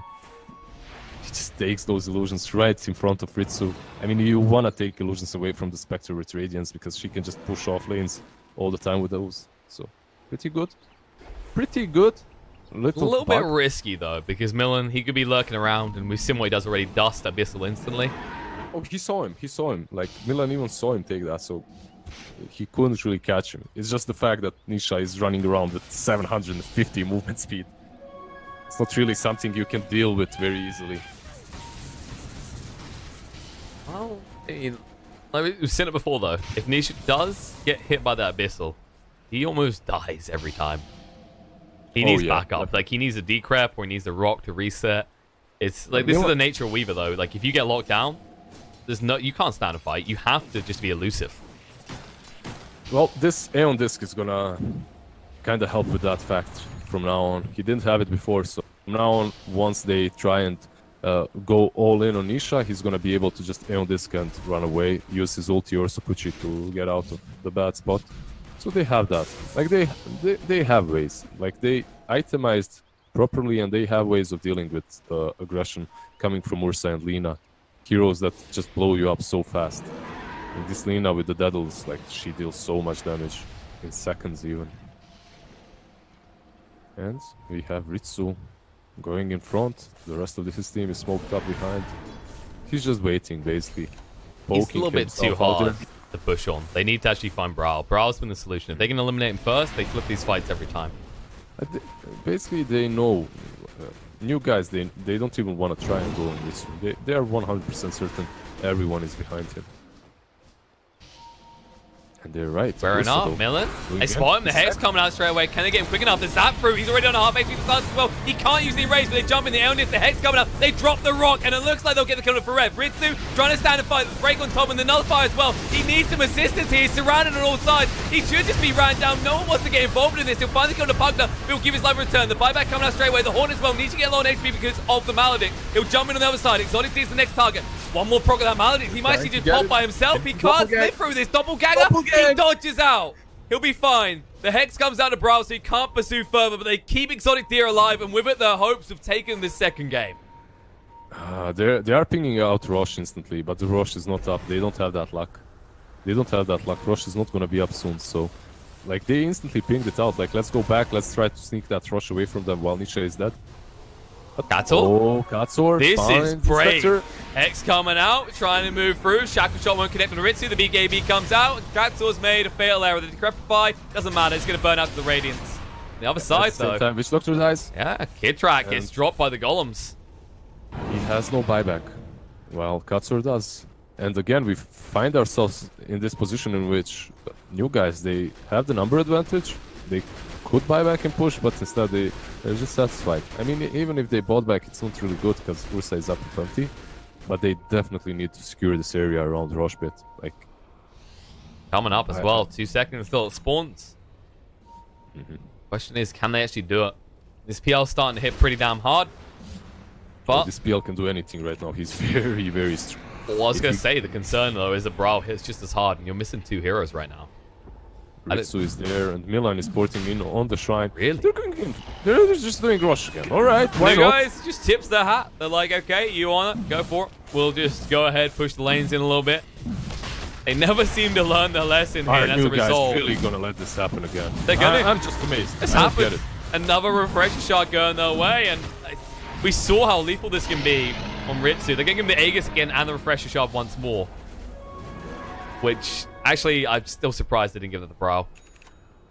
I'm just surprised again by new guys. Like, time after time, they just ignore Rosh completely. They're playing the game without Roshan. What, in fairness? They could have bought back. They could have contested this. Well, I was going to say, actually, in fairness to what they done with the Aegis on Wind and Rain, Ritsu has no buyback. Maybe they thought they wouldn't be so bold in the first place to even go for that Roche, but it had to be obvious. About halfway through, no one was shown in the lanes. And new guys, it's just... We see this sometimes. You see a team in a state of reluctance, and if you continue this, it can cost you the game. Of course. Roshan is one of the most important objectives, but somehow, in some way, they are playing completely without it. It worked versus Alliance. They gave them all Roshans, all Aegises, all cheeses almost, and they still won. Here, I'm not so certain though, because yeah, you do have buybacks, but these buybacks on the side of Wind and Rain, they're gonna come online very soon too. Well, not the one on Spectre, she just bought back. That one is gonna be down for a long time, but she has that Aegis, so... You just gave her 2 lives, even though that was your opportunity to end the game. Let's say they contested Rosh and killed Spectre, that's game. That's game right there. Like, they had that chance, they had that option. But instead, no, just AFK farm on their side of the map. It worked so far, why not continue doing it, I suppose? Who am I to to blame them for Okay, next level strategy. They're basically trying to make this game go so long that Win and Rain forget about game 1 and allow the Broodmother through again. Good strat. Good strat. Next level plays right there. I don't think they're ever gonna forget that Brood, man. They're gonna scratch themselves for quite a long while from now. That wound is gonna still hurt, man. That wound is still gonna hurt. Like, losing 20 minutes in, being mega 20 minutes in, that's not something you forget. Especially in the same series. Well, I don't know. If the game goes for like 5 hours, you might get that stage. Yeah, if it goes for 5 hours, your brain stops working. Then it's possible, definitely. And look at this. The doppelgang again. Sending these illusions. Just feeding them in. It's so damn tanky. I mean, look at this. Ritsu barely touches them. It feels that way anyway. Because he doesn't get the Desolate either. There's just too many. Yeah, they're just farming. They're trying to farm those illusions, but those illusions are just stopping the push. This is like, I don't care what anyone says about the Storm thing. This is the most disgusting thing we've seen this tournament so far. Nisha does not have a port, and they're actually...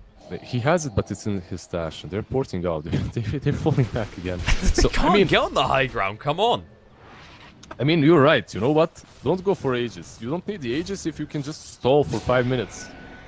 Who cares? More impressive if you win without it, okay? This is them trying to make a statement side, new guys. You do not need Roche to win games. They're playing hard mode, that's what you're saying. Hard mode oats. No Roshan. I mean, you have your way. You do 2 heroes. They do no Roche. Yeah, it's some mutation that they are stuck in. Playing without Roche. Man. And the best part is they're probably not going to get punished for it. The Aegis hasn't got long left. Yeah, and it's basically because of this doppelgang. This doppelgang talent just stops any sort of aggression on their high ground. They keep on defending. Well, we'll see though. They are converging around mid. Wind and Rain. They have to be getting impatient about this. The problem is, every time you go to a different lane, Patos is pushed in another. Or Weaver. And it's like all they need in their base, as we've seen, is Exotic Deer. Patos looks like someone who could die on bottom. I don't know, Patos looks like someone... Rev's here. Yeah. He sees him. Patos? Oh, he blinks away. TP? No, they find him. The Horn coming in just until he dies. The Aegis coming into use maybe finally, but not really aggressively. Patos just buying so much time with the Hex. They'll chase through onto him. They'll Hex him up. He's surrounded. No way on this to protect you. No TP away. But, I mean, I was just highlighting about the Aegis. You don't get to use it aggressively. It's going to run out now. Yeah, I don't know why, but Patos just looks like that kind of a guy, you know? He goes, tries to split push the same way Nisha does, and he just dies. Like, he's doing the right thing, but just, it doesn't happen for him. The worst part is, even when he has those spider senses to blink out, he blinks out, but he doesn't blink. Like, he blinks out, and then he moves. Like, he blinked out in fog, and then he moved out of fog, so that the Crystal Maiden could see him from the lane and just frostbite. I was a little bit greedy. He could have just went for a BKB TP. Like, I mean, he could have just went for the TP and not move out of fog. there's that. There are so many elements to this. No, it was a complicated game, full of many blah blah blah blah like, blah. He was just. He thought that someone is gonna blink after him or something like that. It's just the next level play that I can't really wrap my head around. That's what's happening. Okay, the Aegis got reclaimed, but they're gonna try this again. Alright, let's go. Round 58. Shackle shot. They actually picked on the Ritsu here. Silence up as well. Gonna try and do the damage. Hex coming out low to try and protect him down to half HP already. Nisha has to move away. The Onus does get proc. Ritsu's still on half HP. The Horn's gonna be used just to zone them out and force them away. Exotic Deer just trying to get rid of the illusion in the meantime, but you just open up your base.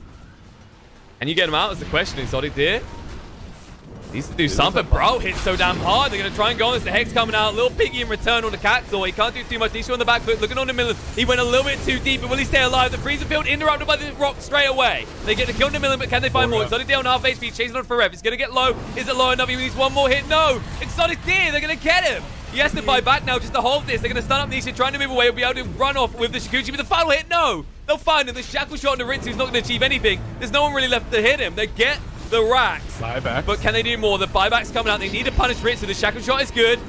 They need more damage though. The swarm's on top of him. Ritsu. Gonna be close. Hex. Oh, the clap coming out. Milan just trying to create that solo space. They'll jump straight back in. Nisha If they get him here, they might have this. The buyback comes out. The wind rush. He needs to get involved. But the Hex there is on the Brawl. He doesn't even care too much. Patos falls into the BKB, just trying to stand his ground on the back foot. He will look for the life drain. He'll find Kid Trap, but Millen going even deeper in the meantime. This Ursa just creates so much space. They'll jump in with the Nullifier, but now the rock gets dropped again as Warlock finally drives. The Shackle Chop through is good. Brile, they might fight him this time, and Ritsu all alone now. That might be it. That's all they need. Millen go on the back foot, find the kill on the Patos. The buybacks are there. Brile getting involved once more. Millen, is he finally going to die? He's got the enraged spell again. He'll stay alive. They're going even deeper. Berev, Hex stop. They'll find him. Hex in return. Millen, he's going to die this time, or is he? He stays alive again. Exotic Deer can't be affording to chase this. And this is just getting ridiculous. They refuse to leave the base. They're going to go on to Ritsu again. The life drain coming out. Looks like they might actually find him. Finally, maybe. Are they going to get him? No. Hexed up. He's looking to move away. He just refuses to die. Ritsu will finally hit the deck, but I don't want to have a countdown on that because that was way too long for a Spectre to stay alive. Everyone besides Spectre bought back on the side of Vinder Rain. And, I mean, kind of similar situation for the new guys. Well, Patos didn't have the buyback at start, but he did buyback later on. Nisha died back. Exotic Deer didn't though, right? Exotic Deer, yeah, he did as well. So everyone in this game basically bought back. And from this point onwards, it's anyone's game because of these buybacks. It's all about the next team fight. Well, Spectre still does have her buybacks. So that's huge. But Wind and Rain, kinda... Alright, wait, Exotic Deer moving into Kitrak. Kitrak does have that jump, he should know. Oh, they see him. He needs to move. Cancel going through the BKB once. If the Hex is going to come out this time, he won't be a little piggy. But Kitrak, he runs his ass back to the slaughterhouse. The one that won't actually turn him into bacon. All right, let's see. Do they go for Rosh? First time in this game. Let's go. First time in the series. Rosh, come on. Do it now. Do it now. This is the opportunity. Oh, that's There's a big piggy. Let's get it. Who likes bacon? I think new guys do. Finally, they get the guts to go for one Rosh. Like, I mean, that's because Spectre is dead, right? No other way. But overall, Wind and Rain, that bottom fight, they really showed new guys how it's done. Like, they bought back, they committed super hard. They're like 70 minutes in. They're like, okay, now we need Roche. We just want to prove the first hour doesn't require it. It did backfire for Wind and Rain, though, because now they're playing... I believe if Spectre bought back, maybe they could have committed to a fight around this Rosh. Very unlikely, because Crystal Maiden was dead. But overall, now they're on the back foot, because there's the Aegis on Phantom Lancer. They can go in. Time to friend the high ground again. It's already just jump straight up, proving that doppelganger can be useful in the aggression as well as on the defensive. Yeah, but much easier to def than to attack high ground, so... Spectre refusing to buy back. Brawl already used the Shivas. Forev trying to move in. No target for him, though. And Patos, let it begin. They're jumping with the Haunt, though. Ritsu just going super deep in with the BKB. The BKB on Patos over there. They drop the rock just to control him up. But Miller moves forward. The Abyssal. They'll just shred through Pugna. Now Exotic Deer forced to fight. He's got the Aegis available. He's going to use the freeze build. The Shackle Shot's good, but not good enough. They can't connect on the Forev because of the BKB. Nisha on the side just will melt through this TM in the end. The Hex coming out in the Brawl. The Shackle Shot again. They might have the control. The Eondis does get procced on the BKB as well. Brawl looking to stand and fight, but Exotic Deer. BKB out. He's going for the Eondis again as a refresher is used, but Brawl. Can he stand against this? Actually, Exotic Deer's the one who needs to run. The Shackle Shot through is good, but they're still going to lose the Warlock again. The power shot on the Millen. They might be able to clean him up. And now Ritsu, Lord HP. If he dies here, this could be it. He does have the buyback available, but this could be costly nonetheless. Nisha going in. He wants this kill. Ritsu. Instant buyback. He needs to defend this, but the golems are up, and guess what? They like to hit builds. The Hornet's coming out. He's maybe looking for a target, but who are you going to go after? Nisha. He's low here. Jump in. Shikuchi, the dagger. This is going to be close. Can he stay alive here? No regen rune, but he's still far enough away. And you still lose your range racks, your melee racks. Actually, my fall as well. They're going to get it. There's no way to stop these. The magic immune golems. It's going to be close. I think they've got just enough damage. Yeah, they get through it. The crits, RNG favors you, Brawl. But my god, you're teetering on the edge here. You've got 2 racks left in different lanes on the side of Wind and Rain. And they've expended all buybacks. Suddenly, neither team maybe want to make too ballsy of a move. It makes you wonder if Wind and Rain will be forced to try, though. I believe if you are new guys, you just wait now. You just wait for 3 minutes for your PL to have that buyback. And after he has it, you go in. Unless he spends his gold and buys shards right now. If he doesn't, I think you just wait for the buyback. Your Weaver is also on a 3-minute cooldown. 2 minutes and 30 on the PL. So that's definitely probably the safest move. But instead, they're going for Kitrak. They want him. Witch Doctor shoot himself. Lursorb goes out. The BKB used by Nisha. Decides against it, though. There's way too many people nearby. He'll just retreat with the Shikuchi. Yeah, you have to be careful. The Crystal Maiden running with that Shadow Blade and Hex. She can always catch you. Man, what a game.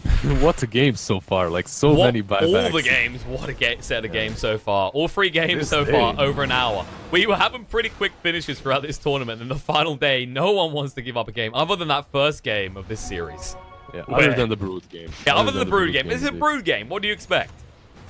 The buybacks on the side of Wind and Rain, they're kind of not as good as New Guys. New Guys are going to have them earlier, and Spectre is going to have the slowest buyback back. Like, it's all about these buybacks right now.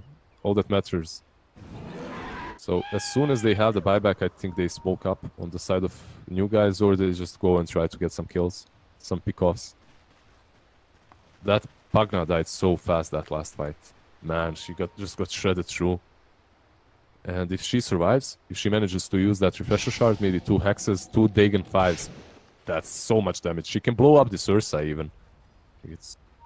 I think the words we're looking for are nullifiers, because that's what you now need. Ursa's building into one. I mean, yeah, 75 minutes in. And so CM. And Rain remembering that nullifier is an item. That might help with the Elendis. Yes, maybe Pugna dies even quicker. Maybe we even manage to find kills on the Weaver before he can do anything again. Yeah, that nullifier definitely helps. And Exotic Deer has been hanging on to his for quite a while now. The Bloodthorn helps too. So basically he has the Doom. The Silver Edge, the Bloodthorn, and the nullifier. Completely shuts down anyone he goes on to. This is what we want to see though. PLs, typically the mistake we see them make is they get tanky, but they don't really deliver enough. And it's not just about the damage. The nullifier plus the Bloodthorn is just the full control. You can guarantee a kill on almost anyone. Here we go. He has the buyback, man. The buyback is on in 20 seconds. So PL is going to have the buyback in 20 seconds. Pagna is not going to have his. Nisha also not. So, alright. So only PL with the buyback right now.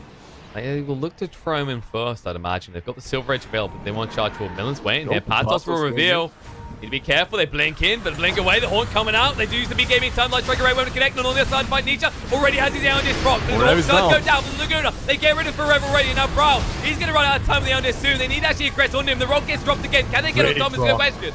Shackle shot is good. Millen can't get involved. Meanwhile, on the other side of the fight, Nisha's getting low. He might actually pop here. They're going to kill him. 100 seconds on the sideline. He doesn't have buyback available. Exotic needs to get back in this. Millen surrounded, and he will be left behind. They can't get involved in this. The buyback comes out straight away. Ritsu, no mana to work with. He just wants to get out of here. Millen the clap again to make sure no one is chasing. The Golems, they're just going to run through, but this time they can't hit on any buildings. Yeah, this isn't great. Top is pushing, and they have to go back, and Weaver does not have buyback. Because of that, they're lucky. The rush isn't. I mean, it's not just luck. They know exactly when Rush is going to spawn, so... I mean, they have the timers. So it's not like they haven't planned for this. But overall, not so great for them. Not so great as they smoked up. And it's a good idea. They have the buyback on the PL and the Wind Ranger. But perhaps they should have went around. As walking straight uphill like that is always dangerous. It's always hard. They did get Forever, and they did get Millen. And those two had to buy back. So they did force those two buybacks. And the next fight, maybe... well, Weaver is very far away. He needs 2,000 gold for that buyback, so... Overall, you can't really count on that. But maybe you just give them another rush. What about that? I think new guy's strategy is... Guys, give them another rush. Let's wait. Let's chill out. Feel like they might want to take it. They finally, like, think about this. They got a taste of it, okay? They know what an Aegis can do for them now, right? Look what they've done to the top lane when they went in with Aegis, everything else to boot. Oh, look at this. They're actually sending illusions. They're checking for this rush this time. Scouting it. They're not going to give it away for free. Power shots too. Wow. Nice. A completely different team. Hex coming out on the top though. They find Caxel. They'll jump straight in. The Abyssal. But no, Elendis plus the BKB. You'll be able to get away. They did actually force the Haunt used as well. Spectre can't do anything with that. She does have a Refresher, so she can use the Haunt again if she decides to. Refresher, swap the BKB in that slot, and then go and fight. Millen goes in, but actually gets caught here. Needs to be careful. The Horn's going to come out again on the back, but looks like they're already getting rid of Ring Ranger. Cancel is gone, and now Nisha forced to fight. Can he do enough damage to Brawl? No, Brawl actually hits a lot harder. He's going to be actually forced to retreat here. They do get the kill to Millen, but now Brawl, and this finally gets procced. Exotic got involved. He's the hard hero on their side. Can they do this though? The Mute coming out to Ritsu, looking to move forward. Actually, Exotic did go into defensive with that doppelganger. He might move in with the illusion, but he doesn't want to commit himself. On the other side, Shackle Shot's good. Oh, the Hex shackle. on the Bra as well. They just zap him down to half HP. It looks like they actually might get him. Chasing on the Kid Track as well. He has no easy escape from this. They might be forced to use the buyback on the lean. The buyback comes out from the Warlock. They need to defend their tier 4s because the creeps are pushing in. But all of a sudden, Wind and Rain, their backs are against the walls. And they are getting ready to go for the final push on the side of New Guys. Lina has to spend her buyback here. That's for sure. They're gonna have to defend this tower. The Crystal Maiden and Witch Doctor plus Spectre it's not enough. Unless New Guys just decide not to push. That's always possible. Because they've been making these save moves. Hex coming out, Hex in return, and actually they dropped the rock already. The buyback forced on Lean Another already. rock. The second rock coming out, Ritsu. He can't get involved just yet. He has to deal with these golems quick, but now the BKB coming out. Needs to move away fast. He is tanky, but can you actually stand against this for long? Yes, you can, so they go for the back foot. Brawl, silenced up, nullified as well. If he dies here, this might be it. They get the Hex. They kill him off, 120 on the side. Ritsu all alone. They might actually get him as well. He just tries to hide on his ancient, but it's futile. New Guys, they throw everything but the kitchen sink at Wind and Rain, and they've finally done it. They'll be able to take the ancient. They'll be able to close this game out. And going into game 3, most people were expecting Wind and Rain to be up by now, but New Guys 2-0 in the end. Man, the team that lost to them just yesterday, the team that got 2-0 yesterday are 2-0 right now. A great performance by them, honestly. They played really well. No GG is called from... Alright, Radiant, alright. Okay, Forev. Forev calls a GG. Okay. No one else did. Good guy, Forev. Yeah. He makes Overall, sure to be polite, fulfill customs, and then leave the lobby. Overall, New Guys are just completely... I don't know. I don't understand this team. They don't contest Roshans. They don't push when they can, even though they very well know that these guys don't have buybacks. They just play so safe, and they play a game for ultra late game. Like, they play 80 minutes into the game. This is, what, the third game that we watched that went this far away, right? Versus 2 games versus Alliance, and now this game. It also ended in 1 hour and 20-minute mark. So, this Exotic Deer, man, he just knows his strengths. He defends that high ground so well with the doppelgang spam once he's level 25. Yeah, very amazing play from them. I feel like PL's probably gonna get banned out next game, but yeah. Don't forget about Elisage, by the way. This Warlock did a lot more than you. That's Warlock late game though. It does so much work regardless. It's hard to actually deal with in a fight. Usually once he gets that death talent, suddenly you kill him, he's still actually contributing. Yeah, it's like Undying, right? He drops the tombstone on that. This guy drops the rock on his death, and also they're magic immune. So it's very hard for Wind and Rain to deal with those rocks. Forev, a couple of times he had to BKB and just port out afterwards instantly because he was he had fatal bonds on him, and the golems were just crushing everyone around, so he had to just port out. Now, normally this would be a team out, but we got best of 5 list. Wind and Rain, they got one more shot at this to see if they can fix their draft. Like, I don't think it was exactly a draft. Maybe ban the PL would be my advice, because New Guys just seem to use this way too well. Let's see a Brood again. You called it, man. They forgot about the Brood after 80 minutes. We'll find out in just a few minutes, guys.